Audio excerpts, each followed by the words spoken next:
আহা, ওরা কোনো মতে জীবন নিয়ে বেঁচেছে। তুমি এসব কথা এখন আর বলছো কেন? সেজন্য একটার পর একটা বিপদ আমাদের উপর দেন। না না, আমাদের এখানে কোনো আশ্রয় হবে না। আপনারা অন্য কোথাও দেখেন। তোমার স্বামী এবং মেয়েকে তো দেখতে পাচ্ছি না, ওরা কোথায় গেল? অন্যদিকে নবীনদের ঘর ভেঙে যায়।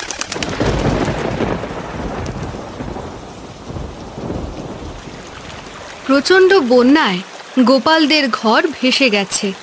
তারা কোনো মতে একটা ভেলায় আশ্রয় নিয়েছে।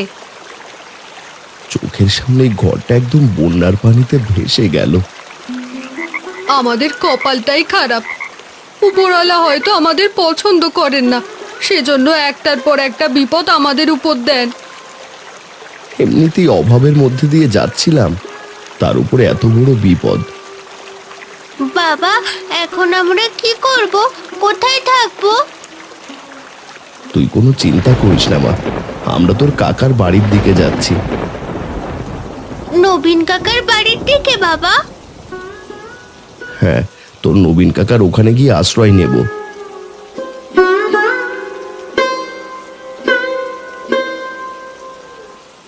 অন্যদিকে গোপালের ভাই নবীন গোপালের তুলনায় বড়লোক হওয়ার কারণে এই বন্যায় বড় একটা ঘর তোলে। নবীন, বড় বিপদে পড়ে তোদের এখানে এসেছি। বন্যায় আমাদের ঘর ভাসিয়ে নিয়ে গেছে। কি বলছো দাদা? বন্যা তোমাদের ঘর ভাসিয়ে নিয়ে গেছে? হ্যাঁ, আমরা কোনো মতে বেঁচে আছি, এটাই ওপরওয়ালার কৃপা। না না, আমাদের ঘরের কিছু হয়নি। তুই একটু আমাদের সাহায্য করবি? তোর এখানে আশ্রয় দিবি আমাদের?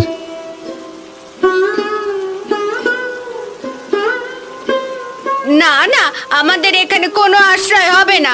আপনারা অন্য কোথাও দেখেন। এটা তুমি কি কথা বলছো সরলা?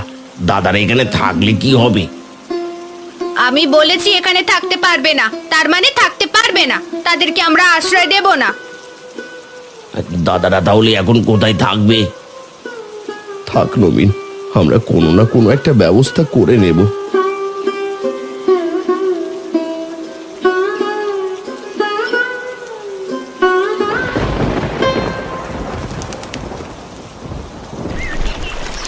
বাবা, কাকা তো আমাদের আশ্রয় দিল না। এখন কি হবে আমাদের? কি করব কিছুই তো বুঝতে পারছি না। ওই যে একটা বড় গাছ দেখা যায় নবীনদের ঘরের সামনে, চলো আমরা ওখানে আশ্রয় নিই। ওখানে কিভাবে আশ্রয় নেব? আপাতত ওখানে গিয়ে ভেলাটা বেঁধে ফেলো, না হলে স্রোতে ভেসে যেতে পারে। তুমি কি বলছো? সারা রাত এরকম ভেলায় কাটিয়ে দেব? এখন তো আমাদের কাছে আর কোনো উপায় নেই। বন্যার পানি কতদিন থাকে তা তো বলা যায় না। আচ্ছা ঠিক আছে, চলো ওই গাছের সাথে ভেলাটা বেঁধে আজকে ওখানেই থাকি।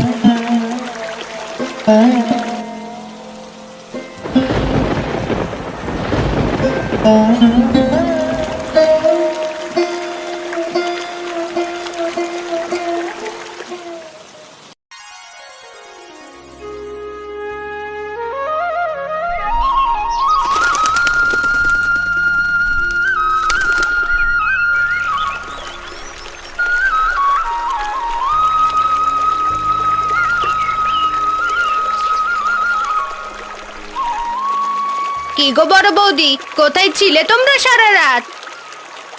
কোথায় আর থাকবো, ভেলার মধ্যেই কাটিয়ে দিয়েছি। তোমার স্বামী এবং মেয়েকে তো দেখতে পাচ্ছি না, ওরা কোথায় গেল? ওরা অন্য একটা ভেলা নিয়ে ভেসে যাওয়া ঘর দেখতে গেছে।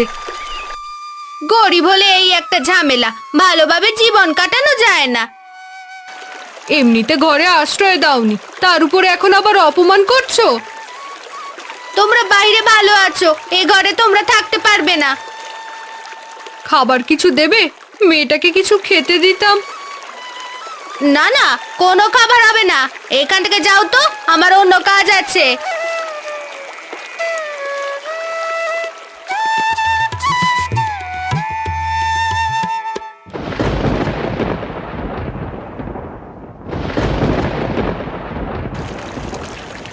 বাবা, আকাশের অবস্থা তেমন একটা ভালো নয়। সেটা তো আমিও দেখতে পাচ্ছি। মনে হচ্ছে ঝড় হবে। বাবা, আমাদের তো কোনো ঘর নেই, এবার আমাদের কি হবে?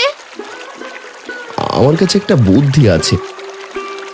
কি বুদ্ধি বলো তো? এই যে বড় গাছটা, চলো চলো আমরা এই গাছের উপরে উঠে আশ্রয় নিই। এটা তুমি কি বলছো? এখন কিনা গাছে আশ্রয় নেব? এটাই বুদ্ধিমানের কাজ হবে। আগে আমরা সতর্ক হয়ে থাকি।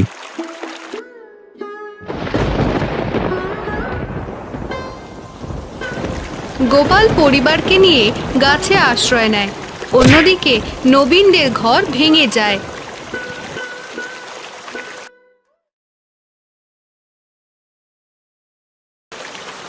ভালো ঘরে থেকে কি এমন হলো?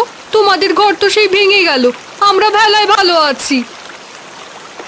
ঘর চাইলে আমরা মেরামত করে নিতে পারবো, তোমাদের তো থাকারও জায়গা নেই।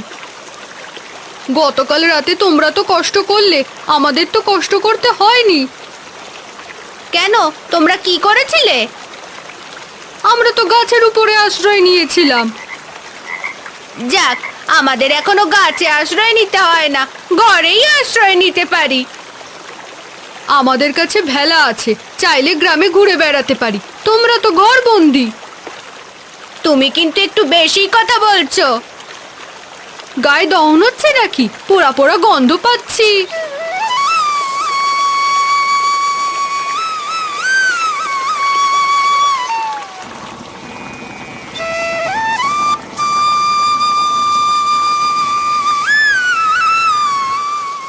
কি হয়েছে? তোমার মুখটা এমন শুকনো কেন? কি হয়েছে বুঝতে পারছো না? তুমি যদি আমাকে না বলো তাহলে আমি কিভাবে বুঝবো? ঘরের কি অবস্থা হয়েছে তোমার চোখে পড়ছে না?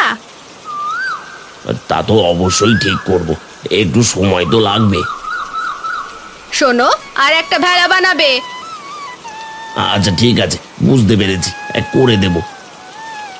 মনে থাকে যেন। থাকবে থাকবে, তুমি এত চিন্তা করো না।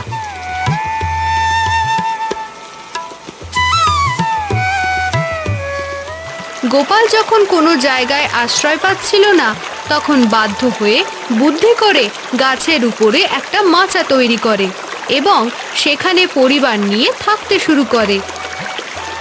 বাবা, এই মাচাটা তো খুব দারুণ হয়েছে। তোর পছন্দ হয়েছে মা? হ্যাঁ হ্যাঁ বাবা, আমার ভীষণ পছন্দ হয়েছে। তুমি এসব উদ্ভট বুদ্ধি কোথায় পাও সেটাই আমি ভাবছি। তোমার তো আরো আনন্দিত হওয়ার কথা, কারণ আমার মাথায় এত বুদ্ধি আছে। কতদিন যে এভাবে থাকা লাগবে কে জানে। মা, তুমি এত বিরক্ত হচ্ছ কেন?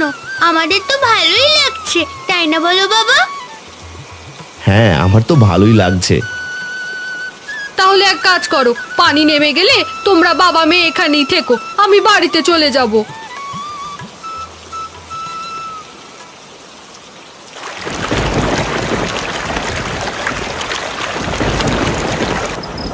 আমার তো প্রচন্ড ভয় করছে।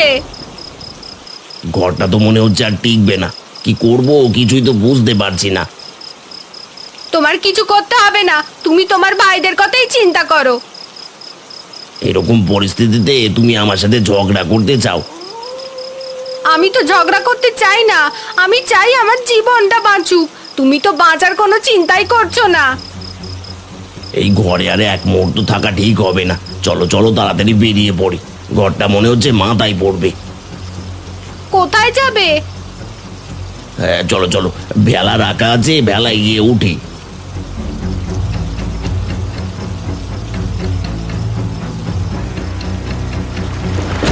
নবীন ও সরলা ভেলায় উঠতে গেলে ভেলা উল্টে যায়। দুজনে বাঁচার জন্য চিৎকার করতে থাকে। মনে হচ্ছে কেউ বিপদে পড়েছে, বাইরে চেঁচামেচির শব্দ শুনতে পাচ্ছি। নবীন আবার বিপদে পড়লো নাকি? হ্যাঁ হ্যাঁ, তুমি ঠিক ধরেছো, আমি তো সরলার গলাও শুনতে পাচ্ছি। তাহলে নিশ্চয়ই ওরা বিপদে পড়েছে। তুমি এখনো এখানে বসে আছো কেন? যাও যাও, ওদেরকে বিপদ থেকে উদ্ধার করো। আচ্ছা আচ্ছা ঠিক আছে, আমি যাচ্ছি, দেখি কি করা যায়।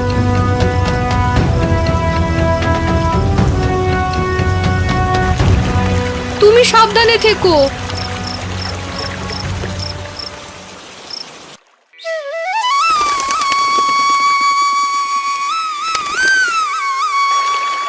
তোদের ঘর দেখলাম একদম ভেঙে গেছে। আমরা যে জান নিয়ে বেঁচে আছি এটাই তো অনেক। কপাল তোদের ভালো যে সময় মতো ঘর থেকে বের হয়ে আসতে পেরেছিস। তুমি না গেলে দুজনে হয়তো মারাই যেতাম। ঘর নিয়ে এত বড়াই, ঘরে আমাদের আশ্রয় দাওনি, কিন্তু উপরওয়ালার পরিকল্পনা দেখো সরলা, আজকে আমার ঘরেই তোমাকে আশ্রয় নিতে হলো। আহা, ওরা কোনো মতে জীবন নিয়ে বেঁচেছে, তুমি এসব কথা এখন আর বলছো কেন?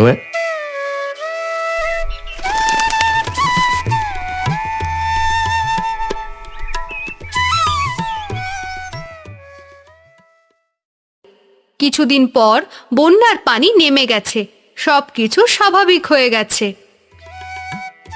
এই গাছটা কিন্তু আমাদের, যে গাছটায় সাবিত্রী বৌদিরা মাজা বানিয়েছে। তাতে কি হয়েছে? আমাদের হলে কি? ওই যে পূজা এখনো এখানে এসে খেলা করে, ওটা তো ওদের জিনিস নয়। গোপাল দাদা, সাবিত্রী বৌদি তোমার জীবন বাঁচিয়েছে, তোমার মন থেকে হিংসে কি এখনো যায়নি? তুমি আমার সাথে এমন ভাবে কথা বলছো কেন? আমি তোমাকে এত ভালো করার চেষ্টা করছি, তুমি তো পরিবর্তনই হচ্ছ না। তারা না বাঁচালে তোমার কি হতো বলো তো? ঠিক আছে, আমি ভুল করতেই পারি, তুমি একটু ভালোভাবে বোঝালেই তো হয়। আমি নিজের ভুল বুঝতে পারি।